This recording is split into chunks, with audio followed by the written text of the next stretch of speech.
Have you ever felt like you're still building while everyone else already arrived? There's a man you probably know, or maybe you are him. Late 30s, maybe 40s. Not broke, not falling apart. But he watches guys he went to school with post about their companies, their titles, their next house, and something tightens in his chest. Not jealousy exactly, something quieter. More like, what did they figure out that I didn't? He doesn't say that out loud. He drives home, does what needs to be done, and puts that feeling somewhere he doesn't revisit. But underneath it all, somewhere he'd never say out loud, one thought keeps coming back. I'm not behind. I'm just not finished yet. If that sounds familiar, this video is about why that thought might be more accurate than you've been giving it credit for, and why the men who take the longest to arrive are often the ones who build something that doesn't fall apart. Most men who build slowly don't talk about it. They're not going to tell you they feel behind. They're not going to explain the years that looked like wandering. They just keep moving. Pay the bills. Show up where they're needed. Put one more thing in the foundation even when they can't see the structure yet. That's the thing about men who are in the middle of this. From the outside, it looks like not much is happening. From the inside, it feels like everything is happening at once, and none of it fits into any shape that makes sense yet. Psychologists who study how men develop over time have found something consistent. A lot of men don't hit their highest sense of purpose or competence in their 20s or 30s. They hit it in their 40s and 50s. But those early years, they don't look like preparation. They look like confusion. And that's the part nobody talks about. Some men cannot build on a foundation they don't believe in. This isn't about being difficult. It isn't about fear of success or some psychological block that needs to be cleared. It's something more structural. There are men who, when they try to step into a career, a role, an identity that doesn't actually fit them, feel something in them refuse. Not loudly, not dramatically, just an inability to commit with their whole weight to something that feels false, so they hesitate. They try things and stop. They take jobs that look reasonable and leave them for reasons they can't fully explain. They watch other people move with confidence into lives that feel completely out of reach, not because those lives are harder, but because they're the wrong shape. Carl Jung had a name for this. He believed that pushing certain men into an identity too early didn't produce success. It produced a fracture, a life that looked right from the outside but quietly fell apart from the inside. The men you see at 4,550, quietly devastated by everything they built and don't want, that's not what happened to the men who came slower. They paid a different price earlier. Here's the everyday version of this. The man who stayed in a job for 3 years that everyone thought was perfect for him and quit for something that paid less and confused his family. The man who couldn't just pick a lane and stay in it the way his friends seemed to do without thinking. He didn't know why. He just knew the lane didn't fit. That's not failure of ambition. That's a man whose internal compass is so sensitive, it refuses to lock onto something that isn't true. It's not a gift in your 20s. It's actually hell in your 20s. But it's a different story by the time you're 45. And here's what happens in the years between. The men who build slowly become intimate with their own failure, not in a self-pitying way. There's nothing soft about it. It's more like they sit with things that didn't work. They stay in the discomfort longer than most people can tolerate. They don't perform optimism they don't feel. Some men describe this period in ways that are hard to forget. They say they quit jobs, started things, and stopped them. Moved from path to path without landing anywhere. They knew what they were capable of. They could feel it clearly, but they had no answer for why they couldn't execute it yet. That gap between what you sense you are and what you've actually built is one of the loneliest places a man can live. Almost impossible to explain to anyone who hasn't been there. What's harder to see from the outside is this. That gap isn't emptiness, it's pressure, and pressure over enough time changes the material. Psychologists who study how people hold up under long-term difficulty have found something that runs counter to what most people expect. Men who spent more time failing, more time wandering, more time sitting with uncertainty, they don't just endure it.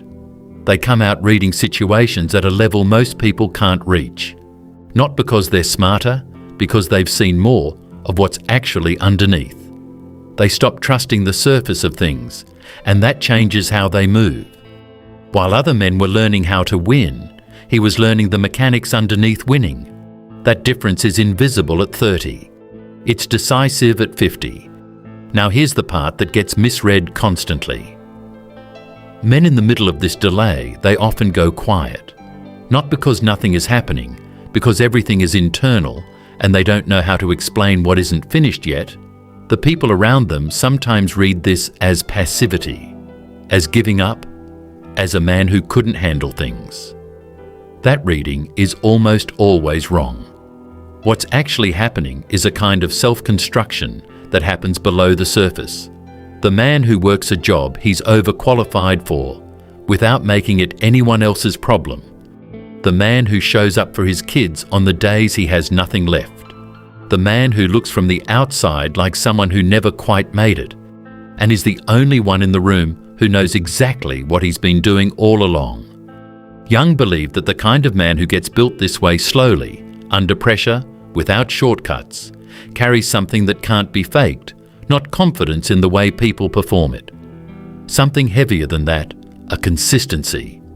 The same man at work, at home, under pressure when nobody's watching. That doesn't announce itself, but people feel it. The man who speaks less and means more when he does. The man whose decisions, when they come, are clean. Not because he was always confident, because he waited until he actually knew. The man who doesn't need to perform stability because he spent years building it. But there's a version of this story that doesn't end well, and it's important to say it plainly. Some men who go through everything described above, the delay, the wandering, the years that looked like nothing, arrive at the other side carrying a wound that poisons the whole thing. They measure themselves against timelines that were never built for them. They look at the years that went into building their foundation and call it wasted time. They become bitter in a quiet way that hardens into a permanent low-grade resentment of their own life. That's the one thing that can kill a late emergence, not the delay itself, not the failure, not the years that looked like confusion. The story a man tells himself about those years. There are men who make it all the way to 6,070 years old, and they're still measuring themselves against a version of their life that was never theirs to begin with, still carrying the weight of every year that didn't look like enough.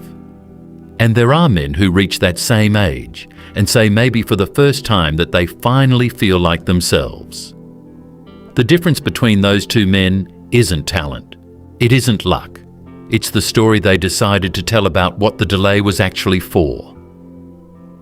The men who arrive, and there are men who arrive quietly and without fanfare, they make a different move with the past, not a therapeutic one, not some forgiveness ritual, something more practical than that. They stop carrying the past as evidence of what's wrong with them and start reading it as a record of how they were built. Every failed path that cleared the ground, every year of endurance that stress-tested the foundation, every job that didn't fit proof of a compass, that was working even when it was inconvenient. That reframe is not optimism, it's accuracy. Because from the outside, there's no difference between a man who wasted a decade and a man who spent a decade building something no one could see yet. The only difference is what the man himself knows about what happened during those years. There's a specific thing that happens to men like this in the second half of life that's hard to describe from the outside. The urgency disappears. Not the ambition that's still there, maybe sharper than ever, but the desperate need to prove something, to get somewhere before it's too late, to match the timeline everyone else seemed to be on. That goes quiet, and in its place, something more functional takes over, a kind of deliberateness. Nothing is wasted. Decisions that used to take months of internal warfare become clear. The man who couldn't commit to anything in his 30s starts making choices with a precision that surprises people. He's not confident in the way early achievers are confident, that brittle certainty that can crack under real pressure. He's something different. He's settled. He's done the internal work that most people defer until midlife crisis forces on them. So when the pressure comes, and it always comes, he doesn't lose the thread of who he is. He already knows. That's not something you can fake, and it's not something that comes fast.